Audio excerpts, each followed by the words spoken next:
ദൈവനാമത്തിന് മഹത്വമുണ്ടാകട്ടെ. വീണ്ടും വരുന്നവനായ നമ്മുടെ കർത്താവ് യേശു ക്രിസ്തുവിൻ്റെ അതിശ്രേഷ്ഠമായ നാമത്തിൽ ബ്രൈഡ് ഓഫ് ക്രൈസ്റ്റ് എന്ന യൂട്യൂബ് ചാനലിലേക്ക് ശ്രോതാക്കളായ നിങ്ങളെവരെയും വീണ്ടും സ്വാഗതം ചെയ്യുന്നതിൽ സന്തോഷമുണ്ട്. പുതിയ ഒരു റിലേഷനുമായിട്ടാണ് കർത്താവിൻ്റെ കൃപയാലും നിങ്ങളുടെ മുമ്പിലായിരിക്കുന്നത്. Christ as the captain of salvation. ക്രിസ്തു നമ്മുടെ രക്ഷാനായകൻ. വളരെ ഡീറ്റെയിലായിട്ട് ചിന്തിക്കേണ്ടതും വളരെ അനുഭവജ്ഞാനത്തിൽ കൂടെ ക്രിസ്തുവിനെ രുചിച്ചറിയേണ്ടതുമായിട്ടുള്ള ഒരു റിലേഷനാണ് ഈ ഒരു ക്യാപ്റ്റൻ ഓഫ് സാൽവേഷൻ എന്ന റിലേഷൻ. ഇതിനെ വ്യക്തമായിട്ട് അനുഭവിച്ചറിയാത്തതുകൊണ്ട് അനേക ദൈവമക്കൾ ദൈവകുടുംബത്തിൽ ജനിച്ച ഉടനെ തന്നെ അല്ലെങ്കിൽ തങ്ങളുടെ മുന്നോട്ടുള്ള യാത്രയിൽ പലരും മുടന്തി പോയിട്ടുണ്ട്, പലരും ഇരുന്ന് പോയിട്ടുണ്ട്, പലരും ശത്രുവുമായിട്ട് കോംപ്രമൈസ് ആയിപ്പോയി ശത്രുവിൻ്റെ ശുശ്രൂഷകന്മാരായി തീർന്നിട്ടുണ്ട്.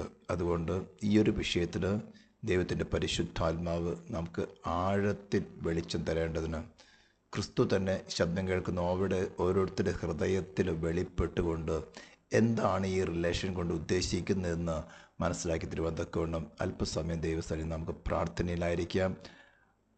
പരിശുദ്ധരും നിത്യനുമായ ദൈവമേ, സ്വർഗീയ പിതാവേ, തിരുനാമത്തെ വാഴ്ത്തുന്നു സ്തുതിക്കുന്നു. കർത്താദി കർത്താവും രാജാതി രാജാവും ധന്യനായ ഏകാധിപതിയുമായുള്ളവേ, നിന്റെ സഹായം കൂടാതെ കർത്താവെ ഈ ഒരു വിഷയം അനുഭവിച്ചറിയാൻ സാധ്യമല്ല. പരിശുദ്ധാത്മാവാ ദൈവമേ, ഈ ശബ്ദം കേൾക്കുന്ന ഓരോ വ്യക്തികളിലും പുത്രനെ ഈ വിഷയത്തിൽ വെളിപ്പെടുത്തി അവർ തങ്ങളുടെ യുദ്ധങ്ങളിലൊക്കെയും ജയശാലികളായി നിർത്തുവാൻ തക്കവണ്ണം അഭ്യസിപ്പിക്കുമാറാകണമെന്ന് പ്രാർത്ഥിക്കുന്നു. ഞങ്ങളുടെ ഏറിയ ബലഹീനതകളൊക്കെയും തന്നെ കൃപ കൊണ്ട് കവിഞ്ഞ് കർത്താവ് നിൻ്റെ നാമത്തെ മഹത്വപ്പെടുത്തണമെന്ന് പ്രാർത്ഥിക്കുന്നു. പ്രാർത്ഥന കേട്ടതിനായ സ്തോത്രം. യേശു ക്രിസ്തുവിൻ്റെ നാമത്തിൽ തന്നെ ആമേൻ. ഞാൻ മിക്കവാറും വളരെ എപ്പിസോഡുകളിൽ പലയാവർത്തി എടുത്തു പറയാറുള്ളൊരു വിഷയമാണ് ഒരു ദൈവ പൈതൽ ദൈവ കുടുംബത്തിൽ ജനിച്ച ആ മൂവ്മെൻറ്റ് തുടങ്ങി അവന് 3 വിധത്തിലുള്ള ശത്രുക്കളാണുള്ളത്. ഒന്ന്, അവനിൽ വസിക്കുന്നതും ദൈവത്തോട് ശത്രുത്വമുള്ളതും ദൈവത്തിൻ്റെ ന്യായപ്രമാണത്തിൽ കീഴ്പ്പെടാത്തതുമായ ജഡമെന്ന ഒരു ശക്തി അല്ലെങ്കിൽ ഫ്ലഷ് എന്നുള്ളത്. മറ്റൊന്നാണ് ഈ ലോകത്തിൻ്റെതായിട്ടുള്ള ടെംപ്റ്റേഷൻസ്. മൂന്നാമതാണ് സേറ്റാനിക് കിങ്ഡം. ഈ 3 ശത്രുക്കളും നമ്മുടെ മൈൻഡ് ആക്റ്റീവ് ആവുന്ന എല്ലാ സമയത്തും നമ്മൾ വീണ്ടും അതിലേക്ക് അടിമപ്പെടുത്തുവാൻ തക്കവണ്ണം ഘോരമായിട്ട് നമ്മളോട് പോരാടുന്നതാണ്. ഇതെല്ലാം വളരെ ആഴത്തിൽ അനുഭവത്തിൽ മനസ്സിലാക്കിയെടുക്കേണ്ട വിഷയമാണ്. സംശയങ്ങൾ ഉദിക്കുന്നെങ്കിൽ നിങ്ങൾക്ക് കമൻറ്റ് ബോക്സിൽ ക്വസ്റ്റ്യൻ ചോദിക്കാം. ഞാൻ തീർച്ചയായിട്ടും എൻ്റെ അനുഭവജ്ഞാനത്തിൽ കൂടെയുള്ള ആൻസേഴ്സ് തരുന്നതാണ്. ഈ ശബ്ദം കേൾക്കുന്ന ഓരോരുത്തരെയും ക്രിസ്തുവിൽ ജയശാലികളായിട്ട് നിർത്തുക എന്നുള്ളൊരു ലക്ഷ്യത്തോടു കൂടിയാണ് ഇങ്ങനൊരു എപ്പിസോഡ് റിലീസ് ചെയ്യുന്നത്. അധികം ഡീറ്റെയിൽ ആയിട്ട് കടന്നു പോകാൻ വളരെയധികം സമയമെടുക്കും. നിങ്ങൾക്കിതിനെക്കുറിച്ച് കൂടുതൽ അറിയണമെങ്കിൽ ഈ സ്ക്രീനിൽ കാണുന്ന പുസ്തകങ്ങൾ, ക്രിസ്തുവുമായിട്ടുള്ള വിശ്വാസികളുമായിട്ടുള്ള ക്രിസ്തുവിൻ്റെ ബന്ധങ്ങൾ എന്ന പുസ്തകം ഇംഗ്ലീഷും മലയാളത്തിലുമുണ്ട്. ഇംഗ്ലീഷിൽ PDF ഫയൽ മാത്രമേ ഉള്ളൂ, മലയാളത്തിൽ ഹാർഡ് കോപ്പിയുണ്ട്. നിങ്ങൾക്ക് ആവശ്യമുള്ളവർക്ക് അയച്ചു തരാവുന്നതാണ്. അല്ല, നിങ്ങൾക്ക് സോഫ്റ്റ് കോപ്പി വായിക്കാൻ താല്പര്യമെങ്കിൽ ഇതിൻ്റെ താഴെ ഡിസ്ക്രിപ്ഷനിൽ ലിങ്ക് കൊടുത്തിട്ടുണ്ട്, ഡൗൺലോഡ് ചെയ്ത് വായിക്കാവുന്നതുമാണ്. ഞാൻ വളരെ ഹ്രസ്വമായി ചില പോയിൻറ്റ്സ് മാത്രമേ പറയാൻ ആഗ്രഹിക്കുന്നുള്ളൂ. നമ്മൾ ഹെബ്രായ ലേഖനം 2-ാം അധ്യായത്തിൻ്റെ 10-ാം വാക്യം എടുത്ത് വായിക്കുകയാണെങ്കിൽ, ഹീബ്രു ചാപ്റ്റർ 12:2 10-ാം വാക്യം എടുത്ത് വായിക്കുകയാണെങ്കിൽ അവിടെ വളരെ വ്യക്തമായി എഴുതിയിരിക്കുന്നു, സകലത്തിനും ലാക്കും സകലത്തിനും കാരണബോധനമായവൻ അനേകം പുത്രന്മാരെ തേജസ്സിലേക്ക് നടത്തുമ്പോൾ. ശ്രദ്ധിച്ച് വായിക്കണം. അനേകം പുത്രന്മാരെ തേജസ്സിലേക്ക് നടത്തുമ്പോൾ അവരുടെ രക്ഷാനായകനെ കഷ്ടാനുഭവങ്ങളാൽ തികഞ്ഞവനാക്കുന്നത് യുക്തം ആയിരുന്നു. ആമേൻ. ഞാൻ ഇംഗ്ലീഷും കൂടെ അത് വായിക്കുന്നു. For it became him for whom all things and by whom are all things, in bringing many sons unto glory, to make the. അതിന് ഇംഗ്ലീഷിൽ കൂടെ ഞാൻ ന്യൂ കിങ് ജെയിംസ് വേർഷൻ എന്ന് കൂടി ഒന്ന് വായിക്കാൻ ആഗ്രഹിക്കുകയാണ്. For it was fitting for him, for whom are all things and by whom are all things, in bringing many sons to glory, to make the captain of their salvation perfect through sufferings. ഇവിടെ പ്രത്യേകമായിട്ട് ശ്രദ്ധിക്കേണ്ട ഒരു 2-3 points മാത്രം ഈ ഒരു എപ്പിസോഡിൽ discuss ചെയ്യാൻ സാധിക്കുകയുള്ളൂ.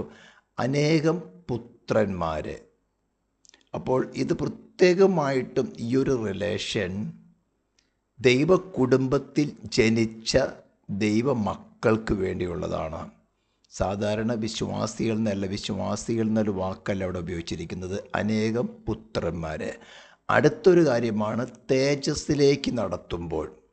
ഈ തേജസ്സിലേക്ക് നടത്തുന്ന പ്രക്രിയ അല്ലെങ്കിൽ സാങ്ക്ടിഫിക്കേഷൻ എന്ന പ്രക്രിയ വളരെ ഡെപ്തിലോ ദൈവവചനത്തിൽ പഠിപ്പിച്ചിട്ടുണ്ടെങ്കിൽ തന്നെയും മിക്കവാറും ശുശ്രൂഷകന്മാരോ അല്ലെങ്കിൽ വിശ്വാസികൾ തന്നെയോ ഇതിനെക്കുറിച്ചൊരു പൂർണ്ണ പരിജ്ഞാനം ഉള്ളവരാണ് എനിക്ക് തോന്നുന്നില്ല.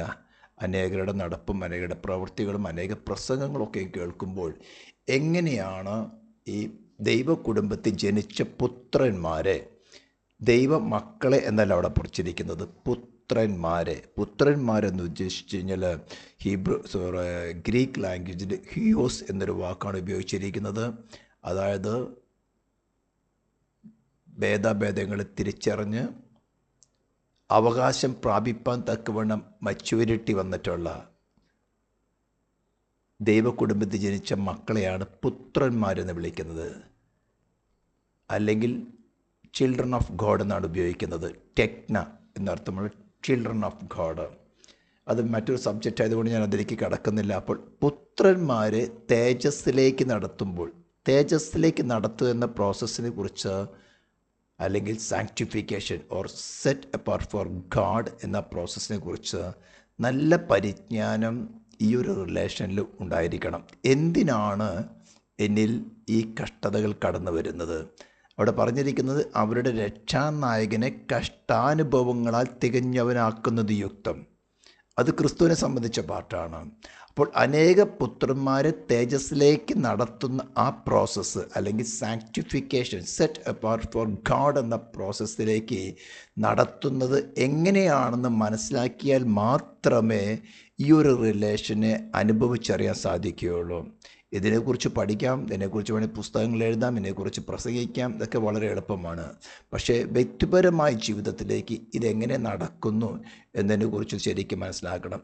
ഇതെങ്ങനെ നടക്കുന്നു എന്നതിനെക്കുറിച്ച് മനസ്സിലാക്കണമെങ്കിൽ ആദ്യം പരിശുദ്ധാത്മാവിൻ്റെ ഓഫീസ് അല്ലെങ്കിൽ പരിശുദ്ധാത്മാവിൻ്റെ പ്രവൃത്തി എന്താണ്, ക്രിസ്തുവിൻ്റെ പ്രവൃത്തി എന്താണ്, ഇതിനകത്ത് ദൈവപുത്രന്മാരുടെ അല്ലെങ്കിൽ ദൈവ കുടുംബത്തിൽ ജനിച്ച് തേജസ്സിലേക്ക് നടത്തപ്പെടുന്ന വ്യക്തികളുടെ ഡ്യൂട്ടി എന്താണെന്ന് വളരെ വ്യക്തമായിട്ട് മനസ്സിലാക്കിയിരിക്കണം. എന്നാൽ മാത്രമേ ഈ ഒരു റിലേഷനിൽ കൊണ്ട് നമുക്ക് ഉപകാരപ്പെടുകയുള്ളൂ, ഈ റിലേഷനെ കുറിച്ച് നമുക്ക് പഠിക്കാൻ പോലും സാധിക്കുകയുള്ളൂ. അപ്പോൾ ആദ്യം ഞാൻ വളരെ ഹ്രസ്വമായിട്ട് അവരുടെ രക്ഷാനായകനെ കഷ്ടാനുഭവങ്ങളാൽ എങ്ങനെയാണ് തികഞ്ഞവനാക്കിയത്, എന്തിനു വേണം തികഞ്ഞവനാക്കേണ്ട ആവശ്യകത എന്താണ്, ഈ കാര്യങ്ങളെക്കുറിച്ച് വളരെ ഹ്രസ്വമായിട്ട് വിവരിക്കാൻ ആഗ്രഹിക്കുകയാണ്. പഴയ നിയമത്തിലാണെങ്കിൽ മഹാപുരോഹിതനായി തിരഞ്ഞെടുക്കുന്ന ഏതൊരു വ്യക്തിയും, നമ്മൾ ഇബ്രാഹിം ലേഖനം തന്നെ 5-ാം അധ്യായത്തിൽ വായിക്കുകയാണെങ്കിൽ വളരെ വ്യക്തമായി അവിടെ വിവരിച്ചിട്ടുണ്ട്. ഹീബ്രു ചാപ്റ്റർ 5 മനുഷ്യരുടെ ഇടയിൽ നിന്ന് എടുക്കുന്ന ഏതു മഹാപുരോഹിതനും പാപങ്ങൾക്കായി വഴിപാടും യാഗവും അർപ്പിപ്പാൻ ദൈവകാര്യത്തിൽ മനുഷ്യർക്ക് വേണ്ടി നിയമിക്കപ്പെടുന്നു. താനും ബലഹീനത പൂണ്ടവനാകിയാൽ അറിവില്ലാത്തവരോടും വഴി തെറ്റിപ്പോകുന്നവരോടും സഹതാപം കാണിപ്പാൻ കഴിയുന്നവനും ബലഹീനത നിമിത്തം ജനത്തിനു വേണ്ടി എന്ന പോലെ തനിക്ക് വേണ്ടിയും പാപയാഗം അർപ്പിക്കേണ്ടവനും ആകുന്നു. എന്നാൽ അഹ്റോനെ പോലെ ദൈവം വിളിക്കുന്നവനല്ലാതെ ആരും ആ സ്ഥാനം സ്വതവേ എടുക്കുന്നില്ല. അത് തിരഞ്ഞെടുപ്പിൻ്റെ വിഷയമാണ്. അപ്പോൾ ബലഹീനത നിമിത്തം അല്ലെങ്കിൽ ജനത്തിൻ്റെ ബലഹീനത വഹിക്കുന്ന ഒരു മഹാപുരോഹിതൻ, നമുക്കറിയാമല്ലോ പഴയ നിയമത്തിൽ മഹാപുരോഹിതൻ്റെ വസ്ത്രാലങ്കാരങ്ങളെക്കുറിച്ച് നാം പഠിക്കുമ്പോൾ ഏഫോദിനകത്ത് 12 ഗോത്രങ്ങളുടെ പേരുകൾ കൊത്തിരിക്കുന്ന 12 രത്നങ്ങൾ കൊത്തിയിട്ടുണ്ടായിരിക്കും.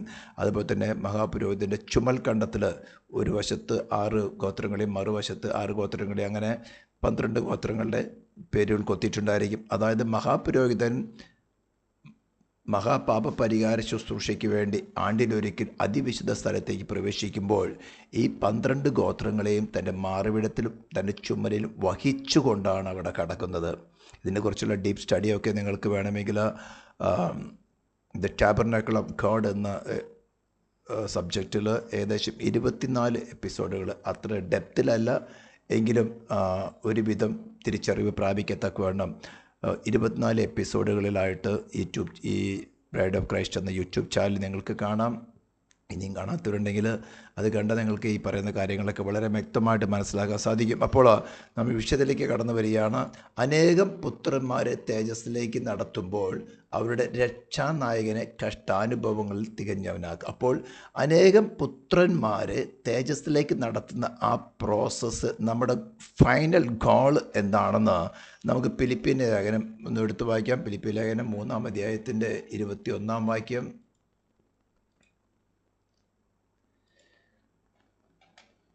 അവൻ സകലത്തെയും തനിക്ക് കീഴ്പ്പെടുത്തുവാൻ കഴിയുന്ന തൻ്റെ വ്യാപാര ശക്തി കൊണ്ട് നമ്മുടെ താഴ്മയുള്ള ശരീരത്തെ തൻ്റെ മഹത്വമുള്ള ശരീരത്തോട് അനുരൂപമായി രൂപാന്തരപ്പെടുത്തും. അതേപോലെ 1 ജോൺ 1 യോഹന്നാൻ 2-ാം അധ്യായത്തിലും നമുക്കൊന്ന് വായിക്കാം.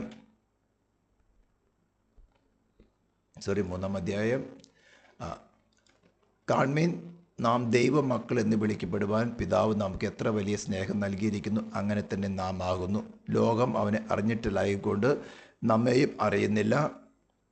പ്രിയമുള്ളവർ, നാം ഇപ്പോൾ ദൈവമക്കളാകുന്നു എന്ന് നാം ഇന്നതാകും എന്ന് ഇതുവരെ പ്രത്യക്ഷമായില്ല. അവൻ പ്രത്യക്ഷനാകുമ്പോൾ നാം അവനെ താൻ ഇരിക്കും പോലെ തന്നെ കാണുന്നതാകൊണ്ട് അവനോട് സദൃശ്യന്മാരാകും എന്ന് നാം അറിയുന്നു. അപ്പോൾ ക്രിസ്തുവിന് തുല്യമായിട്ടുള്ള ഗ്ലോറി, തേജസ് പ്രാപിപ്പാൻ ഒരു ഫ്രീ ഓഫർ ദൈവവചനത്തിൽ നമുക്ക് തന്നിട്ടുണ്ട്. ക്രിസ്തുവിന് ഉള്ളതായിട്ടുള്ള സെയിം ഗ്ലോറി, സെയിം തേജസ് പ്രാപിപ്പാൻ തക്കവണ്ണമുള്ള ഫ്രീ ഓഫർ ദൈവത്തിൻ്റെ പരിശുദ്ധാത്മാവിനാൽ സത്യവചനത്തിൽ കൂടെ നമുക്ക് നൽകിയിട്ടുണ്ട്. ഇതാണ് അനേകം പുത്രന്മാരെ തേജസ്സിലേക്ക് നടത്തുന്ന പ്രക്രിയ. ഈ പ്രക്രിയയിൽ പരിശുദ്ധാത്മാവിൻ്റെ റോൾ എന്താണ്, അല്ലെങ്കിൽ പരിശുദ്ധാത്മാവിൻ്റെ പ്രവൃത്തി, അല്ലെങ്കിൽ പരിശുദ്ധാത്മാവിൻ്റെ ഓഫീസ് എന്താണ്, ക്രിസ്തുവിൻ്റെ ഓഫീസ് എന്താണെന്ന് വളരെ വ്യക്തമായിട്ട് മനസ്സിലാക്കിയിരിക്കണം. അതേ സമയത്ത് ഈ തേജസ്സിലേക്ക് നടത്തപ്പെടുന്ന പുത്രന്മാരുടെ ഡ്യൂട്ടി എന്താണെന്നും ശരിക്കും മനസ്സിലാക്കിയിരിക്കണം. ഇത് മനസ്സിലാക്കിയാൽ മാത്രമേ ഈ ഒരു റിലേഷനിൽ നമുക്ക് ക്രിസ്തുവിനെ വ്യക്തിപരമായിട്ട് അനുഭവിച്ചറിയാൻ സാധിക്കുകയുള്ളൂ. അപ്പോൾ ഞാൻ പറഞ്ഞ ഈ ഒരു റിലേഷൻ ശരിക്കും മനസ്സിലാക്കാത്തത് കൊണ്ടാണ് അനേക ദൈവമക്കൾ തങ്ങളുടെ ആത്മീക യാത്രയിൽ തങ്ങൾക്ക് എതിരായിട്ട് വരുന്ന തങ്ങളുടെ 3 ശത്രുക്കൾ, അവരുടെ ജഡം, സൈറ്റാനിക് കിങ്ഡം, ഈ ലോകം, ഇതിൻ്റെ ടെംപ്റ്റേഷൻസ് അടുത്ത് വരുമ്പോൾ അറിയാതെ സ്ലിപ്പായി പോകുന്നു, അല്ലെങ്കിൽ അവിടെ ആത്മീക യുദ്ധങ്ങളിലൊക്കെയും സ്ലിപ്പായി പോകുന്നു. പിന്നെ പലരും പല ന്യായീകരണങ്ങൾ പറയും. ആഭിചാരം ഇസ്രായേലിൻ്റെ ഭരിക്കുകയില്ല, ലക്ഷണവിധി യാക്കോബിന് ഏൽക്കുകയില്ല, ഞങ്ങൾ സ്വർഗ്ഗസ്ഥലങ്ങൾ ഇരുത്തിയിരിക്കുന്നു, അവിടെ ശത്രു കടന്നു വരുമോ, ഇന്നെല്ലാം അനേക ഇമ്മച്യൂരായിട്ടുള്ള ബാലിശ്യമായിട്ടുള്ള മുടന്ത ന്യായങ്ങൾ പറയും. ഇതെല്ലാം ശത്രുവിന് മുമ്പിൽ ഒതുങ്ങിപ്പോകുകയോ അവരുമായിട്ട് കോംപ്രമൈസ് ചെയ്തവരുടെ വാക്കുകൾ മാത്രമാണ്. ഞാൻ അനേകരിൽ ഇത്തരം വാക്കുകളൊക്കെ കേട്ടിട്ടുണ്ട്. അവർ ഈ ഫീൽഡിൽ ഒന്നുകിൽ തോൽവി സംഭവിച്ചു പോയി, അല്ലെങ്കിൽ ശത്രുവുമായിട്ട് കോംപ്രമൈസ് ചെയ്തു പോയി, അല്ലെങ്കിൽ മുറിവുകളേറ്റത് കൊണ്ട് ഇരുന്നു പോയി എന്നൊക്കെ വേണമെങ്കിൽ പറയാം. ഇങ്ങനെയുള്ള ആൾക്കാരെ അപമാനിക്കുവാനല്ല ഞാൻ ഉദ്ദേശിക്കുന്നത്. അവരെയും വലം കൈ പിടിച്ച് ഉണർത്തി നമുക്ക് ഒരുമിച്ചുകൊണ്ട് ഈ യാത്രയിൽ ജയശാലികളായി ക്രിസ്തുവിൽ മരുഭൂമിയിൽ പ്രിയൻ്റെ മേൽ ചാരിക്കൊണ്ട് ജയശാലികളായിട്ട് വരുന്ന ഒരു സംഭവത്തിലേക്ക്, ഒരു കാര്യത്തിലേക്ക്, ഒരു യാഥാർത്ഥ്യത്തിലേക്ക് നിങ്ങളെ കൈപിടിച്ച് നടത്താമെന്ന ആഗ്രഹത്തോടു കൂടിയാണ് ഈ എപ്പിസോഡ് റിലീസ് ചെയ്യാൻ ആഗ്രഹിക്കുന്നത്. അപ്പോൾ നമ്മുടെ ലക്ഷ്യത്തെക്കുറിച്ച് പറഞ്ഞു. നമുക്കൊരു പ്രോമിസ് തന്നിരിക്കുന്നത് ക്രിസ്തുവിനുള്ള അതേ ഗ്ലോറി പ്രാപിക്കുവാൻ തക്കവണ്ണം ഓഫർ നമുക്ക് ബൈബിളിലുണ്ട്. അപ്പോൾ ഇതിനകത്ത് പരിശുദ്ധാത്മാവിൻ്റെ റോൾ എന്താണെന്ന് വളരെ വ്യക്തമായിട്ട് മനസ്സിലാക്കാത്തത് കൊണ്ട് അനേക പ്രസംഗങ്ങൾ ഇന്ന് പരിശുദ്ധാത്മാവിനെ കുറിച്ചുള്ള പ്രസംഗങ്ങൾ അങ്ങ് തകർത്ത് നടക്കുകയാണ്. യോഹന്നാൻ എഴുതിയ സുവിശേഷം 14-ാം അധ്യായത്തിൻ്റെ 26-ാം വാക്യം ഒന്ന് ഞാൻ വായിക്കാൻ ആഗ്രഹിക്കുകയാണ്. എങ്കിലും പിതാവ് എൻ്റെ നാമത്തിൽ അയപ്പാനുള്ള പരിശുദ്ധാത്മാവ് എന്ന കാര്യസ്ഥൻ നിങ്ങൾക്ക് സകലം ഉപദേശിച്ചു തരികയും ഞാൻ നിങ്ങളോട് പറഞ്ഞതൊക്കെ നിങ്ങൾ ഓർമ്മപ്പെടുത്തും.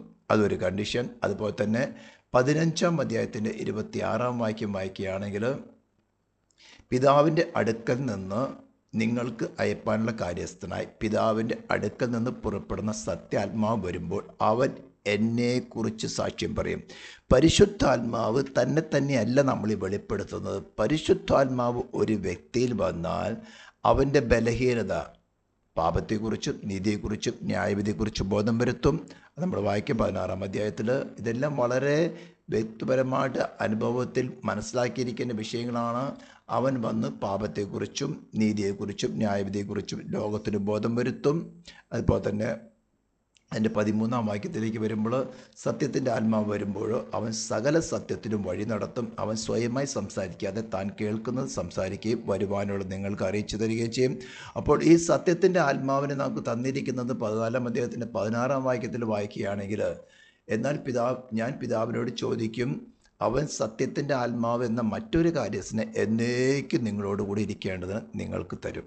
ഇത് വളരെ വ്യക്തമായിട്ട് മനസ്സിലാക്കുക. പരിശുദ്ധാത്മാവിൻ്റെ ഓഫീസ് ഈ അനേക പുത്രന്മാരെ തേജസ്സിലേക്ക് നടത്തുന്ന ദൈവമക്കളിൽ അല്ലെങ്കിൽ പുത്രന്മാരിൽ നടക്കുന്ന പ്രവൃത്തി എന്ന് പറഞ്ഞാൽ, അവർക്ക് ക്രിസ്തുവുമായിട്ടുള്ള ഓരോ റിലേഷനിലും തന്നെത്താനെ വെളിപ്പെടുത്തുകയും, പരിശുദ്ധാത്മാവിനെയല്ല, ആ പുത്രന്മാരെ അവിടെ സെൽഫിൻ്റെ ബലഹീനത അല്ലെങ്കിൽ അവിടെ ഇപ്പോഴത്തെ ഈ പെർട്ടിക്കുലർ റിലേഷനിൽ അവരുടെ അവസ്ഥ എന്താണ്, അവരുടെ ബലഹീനത എന്താണ് എന്ന് അവർക്ക് തന്നെ വെളിപ്പെടുത്തി കൊടുത്തു. അതിനെ ഓവർകം ചെയ്യാൻ തക്കവണ്ണം അതാത് റിലേഷനിൽ ക്രിസ്തുവിൻ്റെ സാന്നിധ്യം അവരിൽ പേഴ്സണലായിട്ട് ആവശ്യമുണ്ടെന്ന് അവർക്ക് വെളിപ്പെടുത്തുകയും ആ നെസസിറ്റി അവരിൽ വെളിപ്പെടുത്തി കൊടുത്ത് അവർക്ക് ക്രിസ്തുവിനെ അവരുടെ ഹൃദയത്തിൽ വാഴുവാൻ തക്കവണ്ണം സ്വീകരിക്കാനുള്ള പ്രേരണ അവർക്ക് പകരുകയും ചെയ്യും.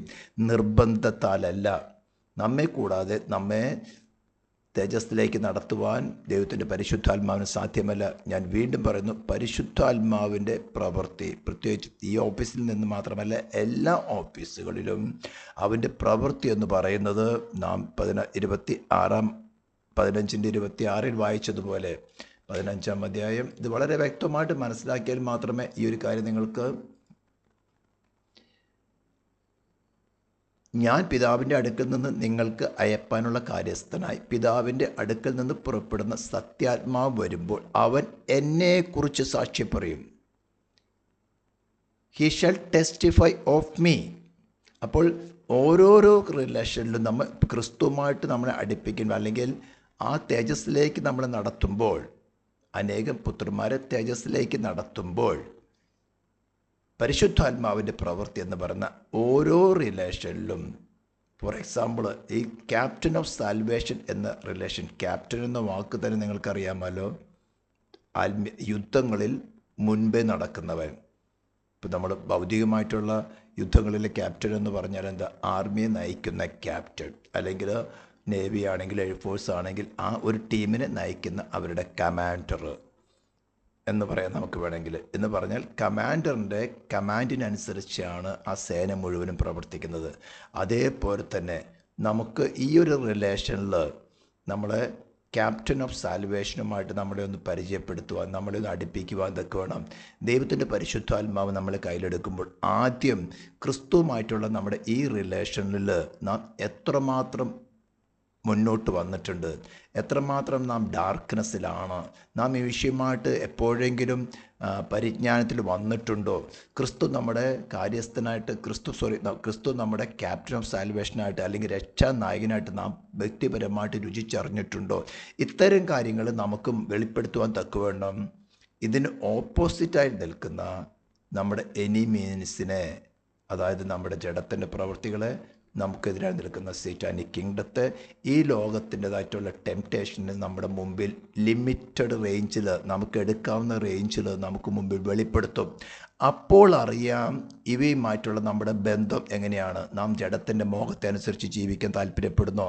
ഇത് ശരിക്കും മനസ്സിലാക്കത്തോണ്ടാണ് വീരന്മാരായ അനേക ദൈവദാസന്മാർ, അതിവീരന്മാരായ ദൈവദാസന്മാർ ഇത് ശരിക്കും മനസ്സിലാക്കാത്തതുകൊണ്ടാണ് അടിത്തറ തെറ്റി വീണുപോയി സേറ്റാനുമായിട്ട് കോംപ്രമൈസ് ആയിട്ട് പോയിട്ടുള്ളത്. അനേക വീരന്മാരായ ദേവദാസന്മാർ, അതായത് ഈ ജഡത്തിൻ്റെ മോഹത്തെ നമ്മുടെ സോളിൽ വെളിപ്പെടുത്തുമ്പോൾ, അല്ലെങ്കിൽ ഈ ലോകത്തിലുള്ള ടെംപ്റ്റേഷൻസ് ദൈവത്തിൻ്റെ പരിശുദ്ധാത്മാവ് നമുക്ക് എത്രത്തോളം എടുക്കാൻ സാധിക്കും എന്ന് മനസ്സിലാക്കിക്കൊണ്ട് അതിനെ വെളിപ്പെടുത്തുമ്പോൾ നാം അതുമായിട്ട് കോംപ്രമൈസ് ആയി പോകുന്നുണ്ടോ, അതിൻ്റെ താല്പര്യങ്ങൾ നാം ചെയ്യാൻ ആഗ്രഹിക്കുന്നുണ്ടോ, അല്ല നാം അവിടെ അതിനെ ഓവർകം ചെയ്യാൻ തക്കവണ്ണം നമ്മുടെ ബലഹീനതയിൽ അതിനെ ഓവർകം ചെയ്യുവാൻ ജയശാലികളാകാൻ തക്കവണ്ണം ഇതിനൊക്കെയും ജയിച്ചവനായ ക്രിസ്തുവിൽ ആശ്രയിക്കുന്നു ഇല്ലയോ നമുക്ക് വെളിപ്പെടുത്തും.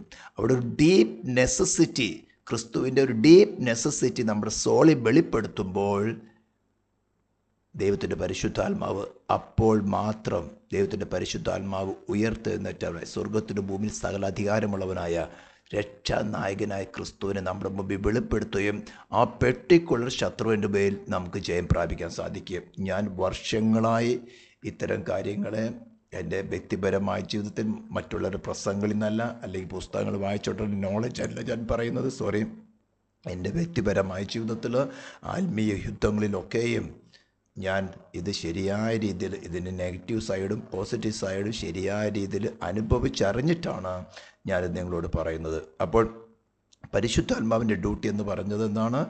ഓരോ വ്യക്തികളെയും ഓരോ പെർട്ടിക്കുലർ റിലേഷനിൽ, ക്രിസ്തുമായിട്ടുള്ള ഓരോ റിലേഷനിൽ അവരുടെ സെൽഫിൻ്റെ അല്ലെങ്കിൽ അവിടെ ഇപ്പോഴത്തെ അവസ്ഥ എന്താണെന്ന് അവർക്ക് വെളിപ്പെടുത്തുകയും അവിടെ ക്രിസ്തുവിൻ്റെ നെസസിറ്റി അവർക്ക് വെളിപ്പെടുത്തി കൊടുത്ത് ക്രിസ്തുവിനെ ആ പെർട്ടിക്കുലർ റിലേഷൻ സ്വീകരിക്കുവാൻ തക്കവണ്ണം അവരെ ഒരുക്കുക, അല്ലെങ്കിൽ ക്രിസ്തുവിനെ വെളിപ്പെടുത്തുക എന്നുള്ളതാണ് പരിശുദ്ധാത്മാവ് ചെയ്യുന്നത്. ക്രിസ്തുവാണ് നമ്മുടെ രക്ഷ. ഞാൻ തന്നെ വഴിയും സത്യവും ജീവനുമാവുന്നു. 1 കൊരിന്ത്യർ 1-ാം വാക്യം വായിച്ചാൽ അവൻ നമുക്ക് ദൈവത്തിൽ നിന്ന് ജ്ഞാനവും നീതിയും വിശുദ്ധീകരണവും തേജസ്സുമായി തീർന്നു. അപ്പോൾ ക്രിസ്തു തന്നെയാണ്, ഞാൻ തന്നെ വഴി. ഞാൻ ഈ പല എപ്പിസോഡുകളിൽ ഈ കാര്യം പറഞ്ഞിട്ടുള്ള Christ is our salvation, is person. ക്രിസ്തുവിനെ കുറിച്ചുള്ള പരിജ്ഞാനമല്ല, ക്രിസ്തുവിനെ കുറിച്ചുള്ള ഒരു തിയറിറ്റിക്കൽ നോളജ് അല്ല. ഇന്ന് മിക്കവാറും വിശ്വാസികൾ ഇത്തരം കാര്യങ്ങൾ കുരുങ്ങിക്കിടക്കുകയാണ്. ഞാൻ എല്ലാ എപ്പിസോഡുകളും ഇത്തരം കാര്യങ്ങൾ എടുത്തു പറയാറുണ്ട്. We need Christ in person in our soul. എന്നാൽ മാത്രമേ നമുക്കൊരു ജയജീവിതം ഉണ്ടാകുകയുള്ളൂ. അപ്പോൾ ക്രിസ്തുവാണ് നമ്മളെ രക്ഷാനായകനായിട്ട് നമ്മളെ ജയിപ്പിക്കുന്നത്. ഇക്കാര്യം ശരിക്കും മനസ്സിലാക്കുക. അപ്പോൾ ഇന്ന് ചില പോയിന്റുകൾ ഞാൻ പറയാൻ ആഗ്രഹിക്കുന്നത്, ഒന്ന് ഞാനിപ്പോൾ വിവരിച്ചു കഴിഞ്ഞു. പുത്രന്മാരെ തേജസ്സിലേക്ക് നടത്തുമ്പോൾ ദൈവത്തിൻ്റെ പരിശുദ്ധാത്മാവിൻ്റെ ഓഫീസ് എന്താണ്, ക്രിസ്തുവിൻ്റെ ഓഫീസ് എന്താണ്, അവിടെ തേജസ്സിലേക്ക് നടത്തപ്പെടുന്ന വ്യക്തികളായ പുത്രന്മാരായിരിക്കുന്ന നമ്മുടെ ഡ്യൂട്ടി എന്താണ്. അപ്പോൾ ദൈവത്തിൻ്റെ പരിശുദ്ധാത്മാവ് നമുക്ക് വ്യക്തിപരമായിട്ട് നമ്മുടെ വീക്ക്നെസ്സോ അല്ലെങ്കിൽ നമ്മുടെ ആ പെർട്ടിക്കുലർ റിലേഷനുകൾ, ഈ ക്യാപ്റ്റൻ ഓഫ് സാൽവേഷൻ എന്ന റിലേഷനിൽ നമ്മുടെ മുമ്പിൽ നമ്മുടെ എനിമീസിനെ വെളിപ്പെടുത്തുമ്പോൾ നമ്മുടെ അവസ്ഥ എന്താണെന്ന് നമുക്ക് വെളിപ്പെടുത്തരും. മിക്കവാറും നാം ആദ്യ സമയങ്ങളിൽ വല്ലാതെ ഭയപ്പെടും, വിറച്ചു പോകും. അത്ര ഘോരമായ ശത്രുക്കളുണ്ട്, വളരെ ചെറിയ ശത്രുക്കളുമുണ്ട്. നമ്മുടെ ഉള്ളിൽ വസിക്കുന്ന സോളിനെ തന്നെ, ഫ്ലഷിനെ തന്നെ, അതിൻ്റെ ഡിസയേഴ്സിനെ തന്നെ ക്രൂശിക്കപ്പെടാൻ തക്കവണ്ണം നാം ക്രിസ്തുവിൽ ബലപ്പെട്ടില്ലെങ്കിൽ നാം അറിയാതെ ഫ്ലഷിൻ്റെ മോഹങ്ങളെ നിർവർത്തിച്ചു പോകും. ഇതൊക്കെയാണ് ഇന്ന് വീരന്മാരായി ദൈവസഭയിലെ വീരന്മാരായ ദേവദാസന്മാരുടെ 2ാം തലമുറ 3ാം തലമുറയ്ക്ക് ലോകവുമായിട്ട് കോംപ്രമൈസ് ആയിപ്പോയി, രാഷ്ട്രീയക്കാരുമായിട്ട് കോംപ്രമൈസ് ആയിപ്പോയി. കഴിഞ്ഞ കൺവെൻഷനുകൾ, മേജർ കൺവെൻഷനുകളൊക്കെ നാം കണ്ടതാണ്. സംഭവിക്കുന്ന ഇതാണ്, അവരുടെ തന്നെ ഫ്ലഷിനെ അവർക്ക് റിവീൽ ചെയ്തപ്പോൾ, അതിൻ്റെ മോഹങ്ങൾ റിവീൽ ചെയ്തപ്പോൾ അവരതിനെ താലോലിച്ച് അതുമായിട്ട് അങ്ങ് കോംപ്രമൈസ് ആയിപ്പോയി. അവിടെ ക്രിസ്തുവിൻ്റെ നെസസിറ്റിയാണ് ഡെവലപ്പ് ആകുന്നത്. അതിനോട് മോഹം വരുമ്പോൾ നോ, എനിക്കതല്ല വേണ്ടത്, എനിക്കതിനെ ക്രൂശിച്ച് ഇതിനെ ജയിച്ചവനായി ക്രിസ്തുവിനെ എനിക്ക് ധരിക്കണം. അങ്ങനെ മാത്രമേ നമുക്ക് അതേ പ്രതിമയായിട്ട് രൂപാന്തരപ്പെടുവാൻ സാധിക്കുകയുള്ളൂ. സ്തോത്രം. അപ്പം ക്രിസ്തുവിൻ്റെ ഓഫീസ് എന്ന് പറയുന്നത്, ക്രിസ്തുവാണ് ഓരോ കോൺഫ്ലിക്റ്റ് നമ്മൾ ജയശാലികളാക്കുന്നത്. ഉദാഹരണത്തിന് നമുക്ക് യോശുവയുടെ കാര്യം ഒന്നെടുക്കാം. യോശുവയുടെ പുസ്തകം 5-ാം അധ്യായത്തിൻ്റെ അവസാന ഭാഗത്തേക്ക് ഒന്ന് കടന്നു പോയിട്ട്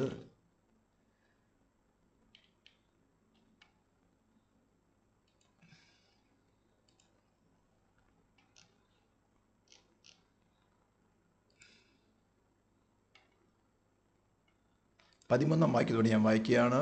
യോശുവ 5-ാം അധ്യായത്തിൻ്റെ 13-ാം വാക്യം തുടങ്ങി. യോശുവ യെരിഹോവിന് സമീപത്തിരിക്കുമ്പോൾ തലയുയർത്തി നോക്കി, ഒരാൾ കയ്യിൽ വാൾ ഊരി പിടിച്ചുകൊണ്ട് അവൻ്റെ നേരെ നിൽക്കുന്നത് കണ്ടു. യോശുവ അവൻ്റെ അടുക്കൽ ചെന്ന് അവനോട്, നീ ഞങ്ങളുടെ പക്ഷക്കാരനോ ശത്രുപക്ഷക്കാരനോ എന്ന് ചോദിച്ചു. അതിന് അവൻ, അല്ല, ഞാൻ യഹോവയുടെ സൈന്യത്തിൻ്റെ അധിപതിയായി.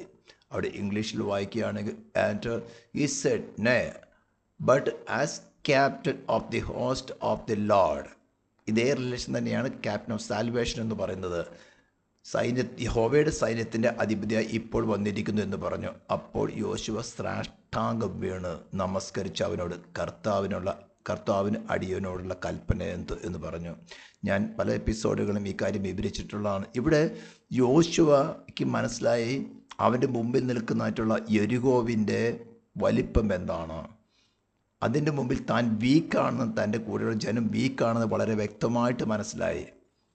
യെരിഹോവിനെ കുറിച്ചുള്ള വിവരണങ്ങളൊക്കെ നിങ്ങൾ വായിക്കുകയാണെങ്കിൽ വലിയ വിവരണങ്ങളുണ്ട്. അപ്പോൾ ആ യെരിഹോ കടന്നു പോകാമെന്ന് പറഞ്ഞാൽ, അല്ലെങ്കിൽ യെരിഹോ അക്വയർ ചെയ്യാമെന്ന് പറഞ്ഞാൽ യോശുവയുടെ മാനുഷ്യമായ കഴിവുകൊണ്ട് സാധ്യമല്ലെന്ന് യോശുവ ശരിക്കും മനസ്സിലായി. യോശുവ പ്രാർത്ഥിച്ചിട്ടല്ല അവിടെ കർത്താവ് ഇറങ്ങി വന്നത്. അവിടെ ചോദിക്കുമ്പോൾ, നീ ശത്രുപക്ഷക്കാരൻ ഞങ്ങളുടെ പക്ഷക്കാരൻ ചോദിക്കുമ്പോൾ അതല്ല മറുപടി പറഞ്ഞു, ഞാൻ യഹോവയുടെ സൈന്യത്തിന് അധിപതിയായി ഇപ്പോൾ വന്നിരിക്കുന്നത്. അതായത് ഈ പെർട്ടിക്കുലർ റിലേഷനിൽ യോശുവ ധൈര്യപ്പെടുത്തുകയാണ്. ഇതേ അനുഭവമാണ് ആത്മീകമായിട്ട് നമ്മുടെ മുമ്പിൽ വരുന്നത്. ഇത് ശരിക്കും മനസ്സിലാക്കുക. അപ്പോൾ യോശുവ സാഷ്ടാംഗം വീണ് നമസ്കരിച്ചു എന്ന് പറഞ്ഞാൽ അതേ നെസസിറ്റി യോശുവയ്ക്ക് മനസ്സിലായപ്പോൾ കർത്താവിൻ്റെ മുമ്പിൽ അവന് ഫുൾ സറണ്ടർ ചെയ്യണം. നീ എന്ത് കൽപ്പിച്ചാലും I am ready to do that. കർത്താവിന് അടിയനോടുള്ള കൽപ്പന എന്ത്? ചിലപ്പോൾ നമ്മുടെ മാനുഷിക ബുദ്ധിക്ക് ഒട്ടും നിരക്കാത്ത വിധത്തിലൊരു കൽപ്പനയായിരിക്കും. ഇവിടെ യോശുവയ്ക്ക് കൊടുത്ത കൽപ്പന എന്താണ്? നിങ്ങൾ 7 ദിവസം, ആദ്യത്തെ 6 ദിവസം ഒരു പ്രാവശ്യം യെരിഹോ മതിലിനെ ചുറ്റുക. അതിനവിടെ ചട്ടങ്ങളുണ്ട്. പെട്ടകം എടുത്തുകൊണ്ട് കാകളമതി ഉണ്ടാക്കുകയും 7-ാം ദിവസം 7 പ്രാവശ്യം ചുറ്റുക. അതിൻ്റെ തുടർന്ന് വായിക്കുകയാണെങ്കിൽ, യഹോവയുടെ സൈന്യത്തിൻ്റെ അധിപതി യോശുവയോട്, നിൻ്റെ കാലിൽ നിന്ന് ചെരുപ്പഴിച്ച് കളയാൻ നീ നിൽക്കുന്ന സ്ഥലം വിശുദ്ധമാകുന്നു എന്ന് പറഞ്ഞ് യോശുവ അങ്ങനെ ചെയ്തു. കണ്ടോ, ഒബീഡിയൻസ്. അതാണ് ഞാൻ പറഞ്ഞ അനേക പുത്രന്മാരെ തേജസ്സിലേക്ക് നടത്തുമ്പോൾ പുത്രന്മാരുടെ ഡ്യൂട്ടി എന്താണെന്ന് പറഞ്ഞാൽ ബി ഒബീഡിയൻറ്റ് ടു ക്രൈസ്റ്റ്. ഇതേ കാര്യം തന്നെ നമുക്ക് ഹെബ്രായ ലേഖനത്തിലൊന്ന് വായിക്കാം. ഹീബ്രുവിൻ്റെ 5-ാം അധ്യായത്തിലെ 8-9 വാക്യങ്ങൾ, പുത്രനെങ്കിലും താൻ അനുഭവിച്ച കഷ്ടങ്ങളാൽ അനുസരണം പഠിച്ച് തികഞ്ഞവനായി തന്നെ അനുസരിക്കുന്ന ഏവർക്കും നിത്യരക്ഷയുടെ കാരണഭൂതനായി തീർന്നു. ഇവിടെ യോശുവയുടെ കാര്യം നാം വായിക്കുകയാണെങ്കിൽ ഇത് തന്നെയാണ് സംഭവിക്കുന്നത്.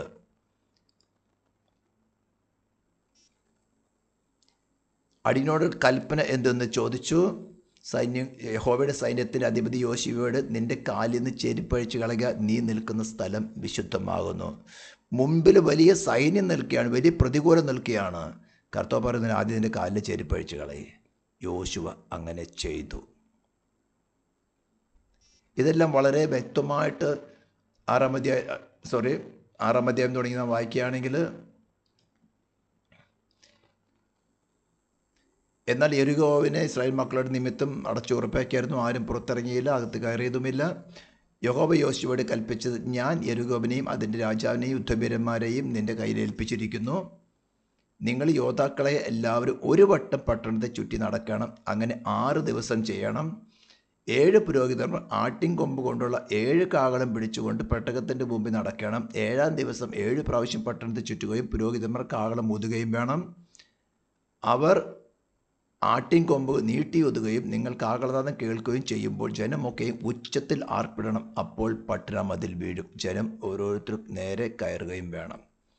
ഇത് അപ്രകാരം തന്നെ ചെയ്താൽ യോശുവയ്ക്ക് മനസ്സിലായി ഇതേ വഴിയുള്ളൂ. അവൻ്റെ മുമ്പിൽ സാഷ്ടാംഗം വീണ് അടിയനോടുള്ള നിൻ്റെ കൽപ്പന എന്തെന്ന് പറയുന്നതിൻ്റെ അർത്ഥം ഫുൾ സറണ്ടറൻസ്. ഇത് മാത്രമേ ഈ ആത്മീയ യുദ്ധങ്ങൾ നമുക്ക് ജയിക്കാൻ സാധിക്കുകയുള്ളൂ. നമ്മുടെ മാനുഷ്യ ബുദ്ധി കൊണ്ടോ മാനുഷ്യ ശക്തി കൊണ്ടോ ഒന്നുകൊണ്ടും സാധ്യമല്ല. ഉയർത്തെഴുന്നേറ്റവനായ ക്രിസ്തു ഈ ഒരു റിലേഷൻ നമ്മൾ വന്നു കഴിഞ്ഞാൽ ഉടനെ ശത്രുവിനറിയാം ഇതാരാണെന്ന്. ഇതിന് വളരെ ഒരുക്കം യോശുവയെ പോലെ ഒരു ഫുൾ സറണ്ടറൻസ്. അതിക്ക് മുമ്പ് ഒരു ഗസമന, അതിക്ക് മുമ്പ് നമ്മുടെ ശത്രുവിൻ്റെ ഘോരത്വം എന്താണെന്ന് ദൈവത്തിൻ്റെ പരിശുദ്ധാത്മാവ് നമുക്ക് എടുക്കാൻ പറ്റാവുന്ന റേഞ്ചിൽ, അളവിൽ നമുക്ക് വെളിപ്പെടുത്തി തരും. നമ്മുടെ സോൾ തീർച്ചയായിട്ടും ഭയക്കും, വിരണ്ടു പോകും.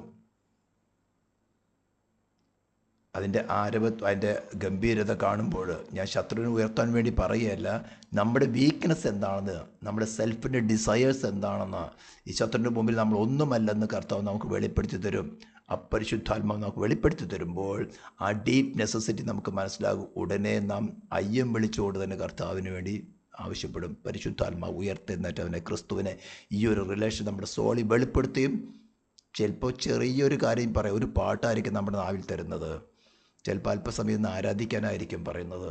ഇതൊന്നും അറിയാതെ, ഇതൊന്നും മനസ്സിലാക്കാതെ പലരുടെ പ്രസംഗങ്ങൾ, പല കാര്യങ്ങളെ കേട്ടിട്ട് കയറി ഒരു 21 ദിവസം ഉപവാസം, 7 ദിവസം ഉപവാസം, 40 ദിവസം വെള്ളം കുടിക്കാതെ ഉപവാസം, ഇതെല്ലാം വെറും ഫൂളിഷ്നെസ്സാണ്. അത്യുന്നതനായ ദൈവത്തെ നിൻ്റെ പ്രവൃത്തികൾ കൊണ്ട് താഴെ ഇറക്കാൻ പറ്റും ചോദിക്കുന്നു.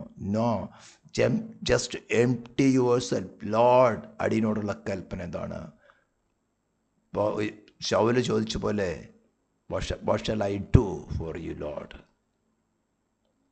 അപ്പോൾ പറഞ്ഞു തരും എന്താ ചെയ്യേണ്ടതെന്ന്. വളരെ ലളിതമായ ആയുധങ്ങൾ കൊണ്ട് ഘോരന്മാരായ ശത്രുക്കളെ നമ്മുടെ കാൽ കീഴാക്കാം. ഞാനിത് എൻ്റെ വ്യക്തിപരമായ ജീവിതത്തിൽ വളരെ വളരെ പ്രാവശ്യം അനുഭവിച്ചിട്ടാണ് ഞാൻ നിങ്ങളോട് പറയുന്നത്. ഇതില്ലാതെ ആത്മീയ യുദ്ധത്തിന് ഇറങ്ങരുത്. വളരെ ആദ്യം നമ്മുടെ എംപ്റ്റിനെസ് എന്ന് പറഞ്ഞാൽ കഴിവില്ലാത്ത എന്നും ഗുണമില്ലാത്തവനെന്ന് പറഞ്ഞിരിക്കുകയല്ല. ആ പെർട്ടിക്കുലർ റിലേഷൻ നമുക്ക് പരിശുദ്ധാത്മാവ് വെളിപ്പെടുത്തി തരുമ്പോൾ നമുക്ക് മനസ്സിലാക്കുക എന്താണെന്ന്. ഇത് ക്രിസ്തീയ കോളത്തിൽ ദൈവകുടുംബത്തിൽ ജനിച്ച ഓരോ ദൈവ പൈതലിനും യുദ്ധം ചെയ്തേ പറ്റുള്ളൂ, ആത്മീയ യുദ്ധത്തിൽ എൻ്റർ ചെയ്തേ പറ്റുകയുള്ളൂ. അതാണ് പറഞ്ഞിരിക്കുന്നത്. അനേക പുത്രന്മാരെ, പാസ്റ്റർമാരെന്നോ അല്ലെങ്കിൽ അപ്പസ്തോലന്മാരെന്നോ പ്രവാചകന്മാരെന്നോ ശുശ്രൂഷകന്മാരെന്നോ എടുത്ത് ചെയ്തിട്ടില്ല. അനേക പുത്രന്മാരെ തേജസ്സിലേക്ക് നടത്തുന്ന ക്രിസ്തുവിനുള്ള അതേ തേജസ്സിലേക്ക് നടത്തുമ്പോൾ അവരുടെ രക്ഷാനായകനെ കഷ്ടാനുഭവങ്ങളെ തികഞ്ഞവനാക്കുക. അത് വേറെ വിഷയമാണ്. അതിനെക്കുറിച്ച് ഞാൻ അല്പം പറഞ്ഞിട്ടാണ് ഈ എപ്പിസോഡിൽ വിരമിക്കുന്നുള്ളൂ. അപ്പോൾ ഞാനൊരു എക്സാമ്പിൾ എടുത്തതാണ്, യോശുവയുടെ എക്സാമ്പിൾ. യോശുവ അങ്ങനെ ചെയ്തു. എരികോ മുതൽ ഫ്ലാറ്റായി. ജനം അകത്ത് കടന്ന് എരികോ അവർ പിടിച്ചെടുക്കാൻ കാരണമായി തീർന്നു. ഇതേപോലെ നമ്മുടെ മുമ്പിൽ എത്ര വലിയ ഘോരശത്രു എത്ര ആരവത്തോടു കൂടെ വന്നാലും അതിൻ്റെ ആരവങ്ങൾ കേൾക്കും നാം മടുക്കും, വിറച്ചു പോകും, ചിലപ്പോൾ നിരാശ തോന്നി പോകും, ചിലപ്പോൾ കോംപ്രമൈസിന് തയ്യാറാകും. പക്ഷേ അതിനൊന്നും തയ്യാറാവാതെ കർത്താവേ, നീ ഒരു റിലേഷനിൽ എന്നോട് കൃപ കാണിക്കണമേ, എനിക്കിതിന് ജയിക്കണം, ഞാനത് കോംപ്രമൈസായി വഴുതിപ്പോനിടയാവില്ലേ എന്ന് പറഞ്ഞുകൊണ്ട് വേറും ദോഷന്മാരെ പോലെ താഴ്മയോടെ ഏൽപ്പിച്ചു കൊടുക്കുക.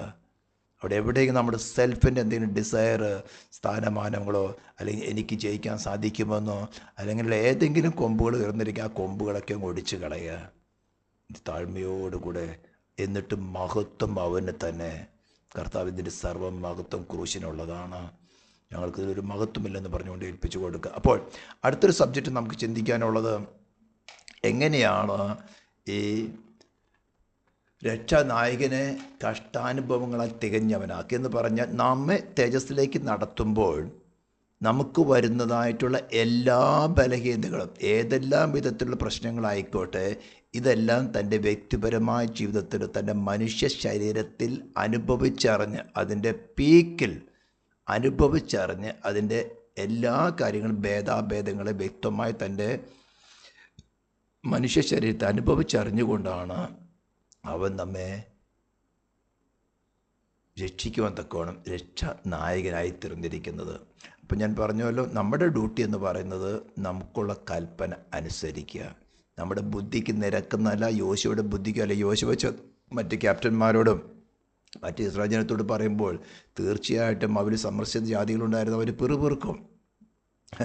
നീ പെട്ടകവും കൊണ്ട് നടന്ന് കാകളം ഊതി കഴിഞ്ഞ് ഇത്രയും വലിയ, അതായത് 6 കുതിരകളെ പൂട്ടിക്കൊണ്ട് ഓടിക്കാവുന്ന രഥങ്ങൾ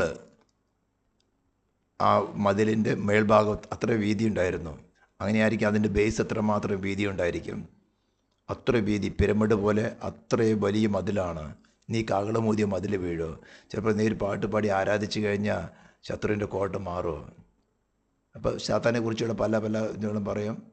സാത്താനല്ല വലുത്, കർത്താവാണ് വലുത്, ഒക്കെ ശരിയാണ്. പക്ഷെ നിനക്ക് നിനക്ക് ക്രിസ്തുവിന് തേജസ് പ്രാപിക്കണമെങ്കിൽ ഇതേ ഒരു മാർഗമുള്ളൂ. നമ്മുടെ കോൺഫ്ലിക്റ്റുകളിലൊക്കെയും തന്നെ ക്രിസ്തു നമ്മുടെ രക്ഷാനായകനായി നമ്മുടെ സോളിൽ വെളിപ്പെടണം. ഇപ്പോൾ ക്രിസ്തുവിന് കഷ്ടാനുഭവങ്ങളെ തികഞ്ഞവനാക്കുക എന്ന ഒരു കാര്യം എപ്രകാരമാണെന്ന് ഒന്നുകൂടെ ചിന്തിച്ചിട്ട് നമുക്ക് ഈ എപ്പിസോഡിൽ നിന്ന് വിരമിക്കാം. നിങ്ങൾക്കറിയാമല്ലോ, അദൃശ്യനായ ദൈവം, ആദ്യ വചനമായിരുന്നവൻ, ദൈവത്തോട് കൂടിയിരുന്നവൻ, ദൈവമായിരുന്നവൻ, അവൻ മുഖാന്തരം സകല ഉളവായതൊന്നും അവനെ കൂടാതെ ഉളവായതല്ല. വചനം ജഡമായി തീർന്ന് കൃപയും സത്യവും നിറഞ്ഞവനായി മനുഷ്യരുടെ ഇടയിൽ പാർത്തു. തൻ്റെ പൗരോഹിത്യ വ്യവസ്ഥ പ്രകാരം പരശുശ്രൂഷയ്ക്ക് വെളിപ്പെടുന്നവരേക്കും മറിയയ്ക്കും യോസഫിനെ കീഴ്പ്പെട്ടിരുന്നു എന്നാണ് പറഞ്ഞിരിക്കുന്നത്. നോക്കണം, സൃഷ്ടിതാവായവൻ, പരിശുദ്ധനായവൻ. തീർച്ചയായിട്ടും മറിയുടെ ഉള്ളിലും കത്തോലിക്കർ പറയുന്ന മാതിരി വിശുദ്ധ കന്യക എന്നൊന്നല്ല, കന്യക മറിയുമെന്നോ അങ്ങനെയൊന്നുമല്ല, സാധാരണ സ്ത്രീ തന്നെ, ന്യായപ്രമാണം അനുസരിച്ച് ജീവിച്ച സ്ത്രീ.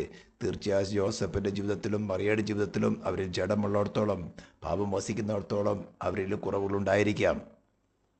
അവർക്കും കീഴ്പ്പെട്ടിരുന്നു എന്നാണ് പറഞ്ഞിരിക്കുന്നത്. പരശുശ്രൂഷയുടെ സമയത്തോടെ നാം നോക്കുമ്പോൾ ഓരോ ഘട്ടങ്ങളും അനേക വിഷയങ്ങൾ കടന്നു പോകുന്നു.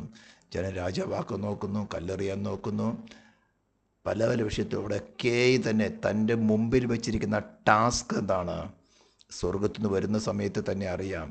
അല്പസമയം ഞാൻ മോറൽ ലോ എന്താണ്, അല്ലെങ്കിൽ ദൈവരാജ്യം നിലനിൽക്കുന്ന ലോ എന്താണെന്ന് അല്പം ഒന്ന് മനസ്സിലാക്കി കഴിഞ്ഞാൽ മാത്രമേ അവൻ എന്തുകൊണ്ടാണ് കഷ്ടാനുഭവം കൂടെ തികഞ്ഞവനായി തീർന്നത്, അവൻ ചെയ്ത പ്രവൃത്തി ആഴം മനസ്സിലാക്കിയുള്ളൂ.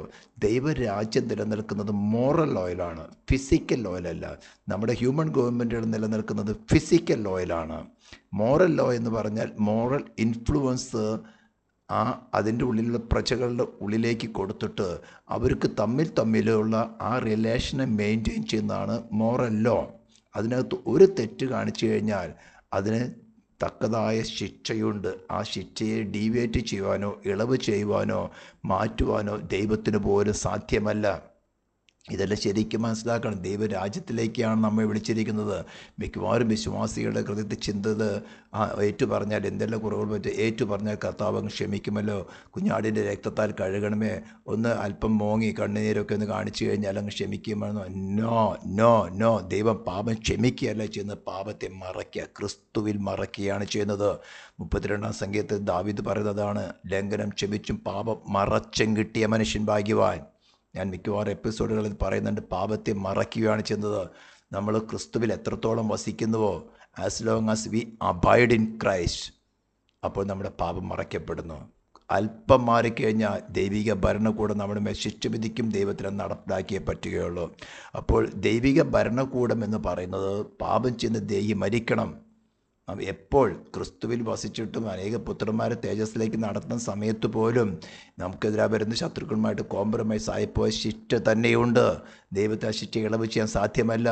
മഹാപുരോഹിതൻ നമുക്ക് വേണ്ടി പക്ഷപാതം ചെയ്യുന്നു പറഞ്ഞുകൊണ്ട് കർത്താവിന് ശിക്ഷയും മാറ്റുന്ന പക്ഷപാതമല്ല ചെയ്യുന്നത്. നമുക്ക് അവസരങ്ങൾക്ക് പോലെ അവസരം തരും.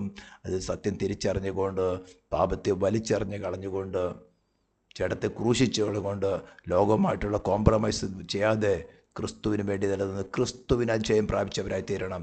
അപ്പോൾ ആ ലോയുടെ കീഴിലാണ് മനുഷ്യപുത്രനായിട്ട് വെളിപ്പെടുന്നത്. മരണത്തോളം, ക്രൂശിലെ മരണത്തോളം തന്നെ അനുസരണമുള്ളവനായിക്കൊണ്ട്, താൻ മനുഷ്യനായിരിക്കും, പൂർണ്ണ മനുഷ്യനും പൂർണ്ണ ദൈവമായിരിക്കെ തനിക്ക് തന്നെ അനുസരണം ആവശ്യമാണ്. പലരും തെറ്റിപ്പഠിപ്പിക്കുന്നുണ്ട്, അനുസരണക്കേടിൻ്റെ മക്കൾക്ക് വേണ്ടി അവൻ അനുസരണമുള്ളവനായതെന്നുകൊണ്ട് നമുക്കിനി അനുസരിക്കേണ്ട ആവശ്യമില്ലെന്ന്. അതൊക്കെ തെറ്റാണ്. അവൻ നമുക്ക് വേണ്ടി പകരക്കാരനായി തീർന്നത് അനുസരിത്തത്തിലല്ല, പക്ഷേ നമുക്ക് പകരക്കാരനായിട്ട് ശിക്ഷ, സഫറിങ്സിലാണ് പകരക്കാരനായി തീരുന്നത്.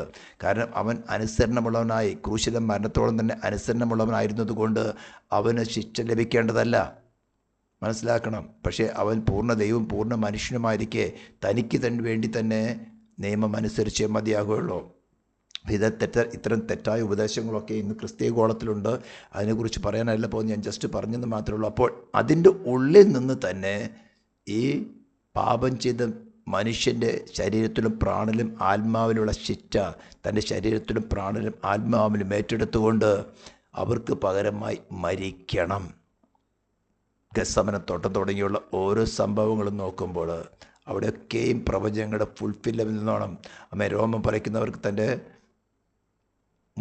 അടിക്കുന്നവർക്ക് തൻ്റെ മുതുകും, രോമം പറിക്കുന്നവർക്ക് തൻ്റെ കവിളും കാണിച്ചു കൊടുത്തു. ഇതെല്ലാം നേരത്തെ പറഞ്ഞിരിക്കുന്ന കാര്യം അപ്രകാരം നടക്കുമ്പോഴും അവരുടെ മുമ്പിലെ ലക്ഷ്യം അതിൽ നിന്ന് അല്പം പോലും മാറിയില്ല.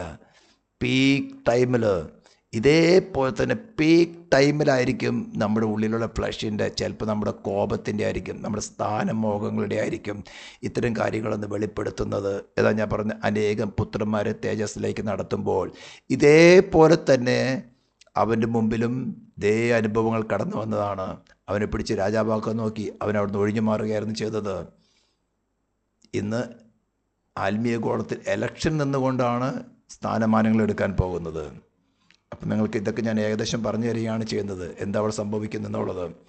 മരണത്തോളം, ക്രൂശിലെ മരണത്തോളം തന്നെ തൻ്റെ മുമ്പിൽ വെച്ചിരുന്ന ടാസ്കിൽ നിന്ന് അല്പം പോലും മാറിയില്ല. ഇതേപോലെ തന്നെ അനേകം പുത്രന്മാർ തേജസ്സിലേക്ക് നടത്തപ്പെടുന്നവർ, എനിക്ക് ക്രിസ്തുവിനുള്ള അതേ ഗ്ലോറി പരിശുദ്ധാത്മാവ് എനിക്ക് ഒരുക്കുന്നതിനനുസരിച്ച് എനിക്ക് ക്രിസ്തുവിനെ പ്രാപിക്കണം, മഹത്വത്തിൻ്റെ പ്രത്യാശ ക്രിസ്തു എന്നിൽ വസിക്കണം, എനിക്ക് അവനുമായിട്ട് ഒന്നായിത്തീരണം, ഇതിൽ നിന്ന് മാറരുത്. സ്തോത്രം. അങ്ങനെ അവൻ്റെ ശരീരം ക്രൂശിൽ കിടക്കുമ്പോൾ അവൻ്റെ പ്രാണനും ആത്മാവും പാതാളത്തിൽ പോയി മരണം അനുഭവിച്ചു എന്നാണ് പറഞ്ഞിരിക്കുന്നത്. ആമേൻ, സ്തോത്രം. അവിടെ നമുക്ക് എബ്രായ ലേഖനം 5-ാം അധ്യായത്തിൻ്റെ 7-ാം വാക്യം ഒന്ന് എടുത്ത് വായിക്കാൻ ആഗ്രഹിക്കുകയാണ്. Hebrew chapter 5:7. ക്രിസ്തു തൻ്റെ ഐഹിക ജീവകാലത്ത് തന്നെ മരണത്തിൽ നിന്ന് രക്ഷിപ്പാൻ കഴിയുന്നവനോട് ഉറച്ച നിലവിളിയോടും കണ്ണീരോടും കൂടെ അപേക്ഷയും അഭയാചനയും കഴിക്കുകയും ഭയഭക്തി നിമിത്തം ഉത്തരം ലഭിക്കുകയും ചെയ്തു. ഇവിടെ മരണത്തിൽ നിന്ന് രക്ഷിപ്പാൻ, ഡെത്ത് എന്ന വേർഡാണ് ഉപയോഗിച്ചിരിക്കുന്നത്. Who in the days of his flesh when he had offered up prayers and supplications with strong crying and tears unto him that was